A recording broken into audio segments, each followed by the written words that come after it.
চলতেছে সেটা শক্তিশালী করার জন্য প্রশাসনকে শক্তিশালী করবে। যেন প্রশাসন অবিচল না থাকে, যেখানে যেখানে প্রশাসনের যত ত্রুটি বিচ্যুতি আছে ঢেলে সাজাবার জন্য পরামর্শ দিয়েছি। সবাই যৌক্তিক সময়ে নির্বাচন চাচ্ছে, আপনারা আমরা যৌক্তিক সময় নির্বাচন চাচ্ছি। সেই যৌক্তিক সময়টুকু কত? দেখেন, এটা যৌক্তিক সময় তো বলছে যখনই পরিবেশ সৃষ্টি হবে, মানে আজকে হতে পারে, কালকে হতে পারে, 6 মাসে হতে পারে, 1 বছরে হতে পারে।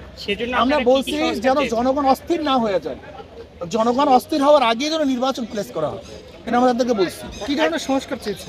আমরা সংস্কার চেয়েছি যেখানে কোনো দুর্নীতি থাকবে না, দুর্নীতি মুক্ত প্রশাসন যখনই করতে পারবে, মানুষ তাদের ভোটাধিকার প্রয়োগ করতে পারবে, মানুষ নির্বিঘ্নে ভোট কেন্দ্রে যেতে পারবে, ভোট দিতে পারবে, এরকম পরিবেশ যখনই সৃষ্টি হবে তখনই নির্বাচনের ব্যবস্থা করে। এবং পিআর সিস্টেমের সংখ্যানুপাতিক হারে নির্বাচনের ব্যবস্থা করার জন্য আমরা প্রধান উপদেষ্টার কাছে দাবি জানিয়েছি। অর্থনৈতিক সংস্কারের জন্য আপনারা কোনো প্রস্তাব দিয়েছেন? হ্যাঁ, আমরা বলেছি অর্থনৈতিক সংস্কারের জন্য বলেছি যে সিলেটে পরিবেশের নামে যেখানে পাথর উত্তোলন করতে আমাদেরকে বাধা দেয়, এটা আসলে ভারতের চক্রান্ত। আমাদের দেশ থেকে আমরা পাথর তুলবো, সেখানে পরিবেশের কি আছে? অথচ ভারত থেকে পাথর আমদানি করার জন্য একটা পরিবেশের দোহাই দিয়ে আমাদের এলাকা থেকে পাথর উত্তোলন করা বন্ধ করে দিয়েছে। আমরা বলছি এইটা আপনার জলদি ছেড়ে দেন, সেখান থেকে আমাদের বিশাল একটা বেনিফিট আসবে, অর্থ আসবে। এরপরে বলেছি বিদেশে রেমিটেন্স আনার জন্য আমাদের যারা প্রবাসী বন্ধুরা আছে, রেমিটেন্স জমদাররা আছে, তাদেরকে উৎসাহিত করতে হবে কিভাবে তারা রেমিটেন্স আমাদের কাছে পাঠাতে পারে। অপচয় বন্ধ করতে হবে। আমাদের দেশে সব জায়গায় অপচয় দেখা যায়। সরকারি এক মেহমানখানায়, এক বাংলুরে হাজার হাজার কোটি কোটি টাকা বরাদ্দ। অপচয় কমাতে হবে। যদি আমরা অপচয় কমাতে পারি, আমাদের অনুযায়ী যদি আমরা বন্টন করতে পারি, আমার বাবার আছে 100 টাকা, যদি বরাদ্দ করি 150 টাকা চুরি করতে হবে। কাজে বাংলাদেশের যেই পরিমাণের অর্থ আছে সেই পরিমাণে বরাদ্দ করা, অতিরিক্ত না করা। সেইভাবে যদি আমরা সুষম বন্টন করতে পারি, তাহলে আশা করা যায় ইনশাআল্লাহ বাংলাদেশ সুন্দর হবে এবং অর্থনীতি হ্যাঁ, সেটা তো আমাদের প্রত্যেক প্রস্তাবে ছিল যে পাচারকৃত অর্থ কিভাবে দেশে ফিরিয়ে আনা যায়, সে ব্যবস্থা অবশ্যই গ্রহণ করতে হবে। আন্তর্জাতিক সবার সাথে সমন্বয় করে পাচারকৃত অর্থ এবং যেই অর্থবাজরা পাচার করছে যদি সেখান থেকে আনতে না পারে, তাহলে দেশের তাদের যে সম্পত্তি আছে তা বাজেয়াপ্ত করে সরকার ফান্ডে জমা দিতে হবে। দুইটা বিষয় একটা বিষয় হচ্ছে নির্বাচন কমিশনের বর্তমানে হাবিব আউয়ালকে অবশ্যই পদত্যাগ করতে হবে, এবং যারা 14, 18 এবং 24-এর নির্বাচন উপহার দিয়েছে, রাত্রের ভোট দিয়েছে, এবং যারা প্রশাসনের নির্বাচন উপহার দিয়েছে, তাদেরকে অবশ্যই বিচারের আওতায় আনতে হবে। দুইটা বিষয়, একটা হচ্ছে নির্বাচন নিয়ে কি আলোচনা হয়েছে, আর দ্বিতীয় বিষয় গতকালকে আপনাদের যে সম্মেলন হয়েছে সেখানে আপনারা জামাত ঐক্যের আহ্বান করেছেন। এই বিষয়টা কি জামাতকে আসলে কোনো সাড়া দিয়েছে কিনা? না, আমরা বলেছি জামাতের সাথে হক্কানি ওলামায়ে কেরামের যে বিরোধ আছে, যে ইখতিলাফ আছে, মতানৈক্য আছে, জামাতের এখন সুবর্ণ সুযোগ।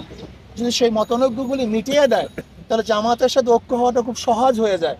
আর যতক্ষণ পর্যন্ত হক্কানি ওলামায়ে কেরামের সাথে মতানৈক্য না মিটাবে, ততদূর পর্যন্ত জামাতের সাথে ঐক্য হওয়াটা অনেক দূরত্ব পয়দা হবে, কাছাকাছি কঠিন হয়ে যাবে। না, আপনি যেটা বলছেন আসলে কওমি ঘরানা ওলামায়ে কেরামের সাথে না, কিছু ব্যক্তির সাথে, তাও বৈঠকের উদ্দেশ্যে নয়, কোনো এক ভিন্ন দাওয়াতে তারা গিয়েছেন, সেখানে এই বিষয়ে আলোচনা করেছেন। শেষ প্রশ্ন, অনেকে বলছে যে 2বারের বেশি প্রধানমন্ত্রী হওয়া যাবে না, এই প্রস্তাব রেখেছেন, আপনারা এটাকে কিভাবে দেখেন? দেখেন, আমি মনে করি একবারের প্রধানমন্ত্রীও যদি এই শেখ হাসিনা মার্কা হয়, তাহলে একবারও আমরা সেই প্রধানমন্ত্রীকে চাই না। আর যদি আদেল, ইনসাফগার, ন্যায়পরায়ণ, মানুষের সেবক, মানুষের উন্নয়ন করতে পারে, দেশের উন্নয়ন করতে পারে, এরকম প্রধানমন্ত্রী বারবারও হয় তো সমস্যা কি? কিন্তু আমাদের সমস্যা হলো দুর্নীতি। আমরা যেই একটা আমাদের যে দর্শন লালন করতে, দর্শনের মধ্যে ভুল। আমি দর্শনটা দেবো নাকি 1 মিনিট? এক ব্যক্তির নাম এ, এক ব্যক্তির নাম বি, এক ব্যক্তির নাম সি, তিনজনের চোর, ক্ষমতা এ, সে কি করবে? চুরি করবে। হটাও এ, বসালাম বি, সে কি করবে? চুরি করবে। হটাও বি, বসালাম সি, সে কি করবে? চুরি করবে। কারণ হলো ব্যক্তির পরিবর্তন হয়েছে, দলের পরিবর্তন হয়েছে, নীতি আদর্শ পরিবর্তন হয় নাই।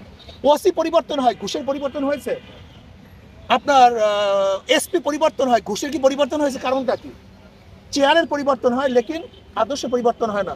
আজকে দেখেন 5ই আগস্টের পরে 2-3 দিনে যারা লুট করছে, তরাস করছে, দখল করছে, চাঁদাবাজি শুরু করছে, এরা যদি দ্বিতীয়বার ক্ষমতায় আসে, তাহলে কিভাবে বুঝতে পারেন যে দেশ চাঁদামুক্ত হবে, দুর্নীতিমুক্ত হবে? হুজুর, একটা জিনিস শুনতে পাচ্ছি যে ইসলামী আন্দোলন বাংলাদেশ, হেফাজতে ইসলাম এবং জামাত ইসলাম মিলে একটা ইসলামিক জোট হতে যাচ্ছে। এবার আসলে আপনারা কি এই প্রশ্নের জবাব আমি দিয়েছি। একটু যদি ডিটেইলস বলতেন যে এটা কি আসলে জোট হতে যাচ্ছে কিনা? একই ব্যক্তি বা একই দল যদি বারবার ক্ষমতা আসে, তখন সেখানে অবশ্যই স্বৈরাচারী একটা মনোভাব চলে আসে। না, আমি মনে করি আদর্শ ভিত্তিক ব্যক্তি যতক্ষণ পর্যন্ত সামুদ্রিক- ক্ষমতায় না আসবে, নীতি ও আদর্শ ভিত্তিক ব্যক্তি যতদিন ক্ষমতায় না আসবে, একদিনও যদি চোর ক্ষমতা আসে একদিন সে চুরি করবে, 2 দিনের জন্য যদি দুর্নীতিবাজ ডাকাত ক্ষমতা আসে সে ডাকাত দুর্নীতিবাদ করবে। আমি মনে করি আদর্শ এবং নীতিবান ব্যক্তি যতক্ষণ পর্যন্ত ক্ষমতায় না আসবে ততক্ষণ পর্যন্ত যত চেষ্টা করেন না কেন মাদার গাছ লাগিয়ে আমের আশা করা যায় না। এগুলি বাস্তবতা। দেখেন, ভারত আমাদের পার্শ্ববর্তী কান্ট্রি, তার সাথে আমাদের সম্পর্ক থাকবে, আমরা সুসম্পর্ক রাখতে চাই, কিন্তু তার কর্তৃত্ব আমরা বরদাস্ত করবো না, তার নেতৃত্ব আমরা বরদাস্ত করবো না, আমাদের অভ্যন্তরীণ কোনো বিষয়দের হস্তক্ষেপ করবে এইটা আমরা বরদাস্ত করবো না। ভারতের পররাষ্ট্রমন্ত্রী বলেছে, জয়শঙ্কর বলেছে যে আমরা বাংলাদেশের সাথে সুসম্পর্ক করতে চাই। এটা তো বলবি, এটা তো তার দায়িত্ব, আমরা তো সুসম্পর্ক করতে চাই, কিন্তু তার কর্তৃত্ব নেতৃত্ব চাই না, তার দাসত্ব আমরা চাই। আমরা স্বাধীন দেশ, স্বাধীন হিসেবে বসবাস করতে চাই। কেন আমি পার্শ্ববর্তী কান্ট্রির সাথে খারাপ ব্যবহার করবো কেন? এটা তার সাথে সুসম্পর্ক রাখাই তো ভালো, কিন্তু আমাদের পানি বন্ধ করে দিবে, আমাদের ফ্রি রোড নিবে, আমাদের টার্মিনালগুলি ব্যবহার করবে, এটা আমরা চাই না। এখানে 10 লক্ষ লোক কাজ করবে আর আমাদের লোক বেকার থাকবে, এখান থেকে রেমিডিস ভারতে পাঠাবে। দেখেন 90%, আজকে দেখেন তাদের জিডিপি সবচেয়ে কম, এই 30 বছরের মধ্যে জিডিপি তাদের সবচেয়ে কম। এর কারণটা কি?